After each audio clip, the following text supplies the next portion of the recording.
భారీ వర్షాలతో భద్రాద్రి కొత్తగూడెం జిల్లాలోని మణుగూరు జల దిగ్బంధమైపోయింది. అర్ధరాత్రి వరద ఊరును చుట్టుముట్టింది. దీంతో కార్లు, బైక్లు, నిత్యావసర వస్తువులు అన్ని వరదలో కొట్టుకుపోయాయి.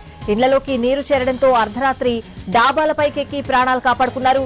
ఎన్నడూ కని విని ఎరుగని రీతిలో వరద పోటెత్తింది. దీంతో ప్రధాన రహదారులన్నీ జలమయమయ్యాయి.